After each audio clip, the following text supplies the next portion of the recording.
Madrid derby, El Clasico, Manchester derby, এইসব ম্যাচগুলো যে যত দ্রুত পাই, ন্যাশনাল ফুটবলের যে সুপার ক্লাসিকো, এই ম্যাচটা আমরা সহজে পাই না। এই জন্যই দর্শকদের এই ম্যাচটা নিয়ে অপেক্ষার যে লেভেলটা, এটা থাকে অনেক উপরে।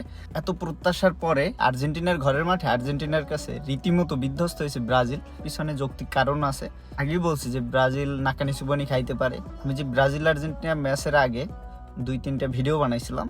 প্রথম টপিক হচ্ছে ব্রাজিল আধুনিক ফুটবলের সব থেকে অবাগা ফ্যান বেস। এটার সব থেকে বড় একটা কারণ হচ্ছে ব্রাজিল ফুটবল ফেডারেশন। 2022 সালে তিতে যখন ক্রোয়েশিয়ার সাথে হচ্ছে টাইব্রেকার ম্যাচ হেরে গেছে, তখন তিতে হচ্ছে লিবনেসে ব্রাজিল দল থেকে। তারপর এই পর্যন্ত ব্রাজিল একটা যোগ্য কোচ সিলেকশন করতে পারে না। মানে চিন্তা করতে পারেন, ফুটবল দুনিয়াকে যাদের শাসক বলা হয়, এত পরিমাণ প্লেয়ার সাপ্লাই দেয় তারা, এত লিজেন্ড, সেই দেশে তারা একজন কোচ নিয়োগ দিতে পারতেছে না যোগ্য, তাও 3 বছরের মধ্যে একটা কোচ। দ্বিতীয় যে কারণটা, সেইটা হচ্ছে আর্জেন্টিনার কাছে বিধ্বস্ত হইতে পারে, যে কারণে এটা হচ্ছে মিডফিল্ড সমস্যা।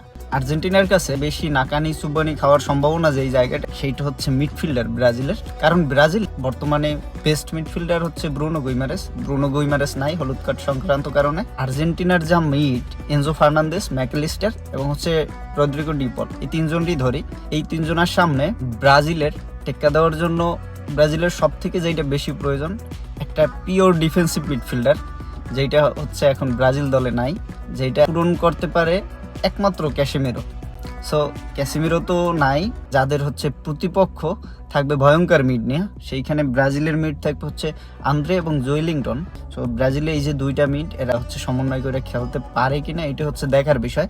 যেহেতু আর্জেন্টিনার মিড অনেক শক্তিশালী, এই মিডফিল্ড সমস্যার জন্য সব থেকে যে দায়ী আমাদের বিশ্ববিখ্যাত কোচ ডরিবল জুনিয়র আসার পর থেকে ব্রাজিল টিমকে নিয়ে যা করতেছে, ডরিবল জুনিয়রের যে নিজের ট্যাকটিক্স, এইটাও ওই সম্ভবত জানে না।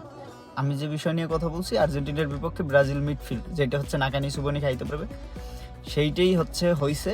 ব্রাজিল রীতিমতো নাকানি সুবানি খেয়েছে আর্জেন্টিনার কাছে, তাও মিডফিল্ড দিয়া। আমি ধরছিলাম স্কলোনি হচ্ছে ব্রাজিল আর্জেন্টিনা ম্যাচে 3টা মিডফিল্ডার রাখবে, যেখানে হচ্ছে ম্যাকলিস্টার, রদ্রিগো ডিপল, এনজো ফার্নান্দেস। সবাই ভাবছি যে স্কলোনি 3টা মিড রাখবে, 4টা মিড রাখছে। তো এই টিমের সাথে, এই ফরমেশনের সাথে, যেখানে সবাই জানে আর্জেন্টিনা 2021 সাল থেকে এই পর্যন্ত ওদের ভালো একটা ফর্মে আছে, এবং আর্জেন্টিনা তাদের সেম টিম নিয়ে আছে, যেখানে মেসি ডিমেরিয়া নাই, তাছাড়া বাকি সবাই আছে। সেই টিমের বিপক্ষে এরকম 4টা মিডফিল্ডের সামনে ডরিবল সে 2টা মিডফিল্ড রাখছে। সবাই ভাবছে 3টা মিড রাখবে, সেখানে স্কলোনি 4টা মিড নামানোর পরও ডরিবল আর কোনো চেঞ্জ করে নাই। ডরিবল যে একজন পাগলা টাইপের কোচ, এই ম্যাচটাই হচ্ছে ওর প্রমাণ। ও 4টা নামাইছে উইঙ্গার, 2টা মিডফিল্ডার নামাইছে, জোয়েলিংটন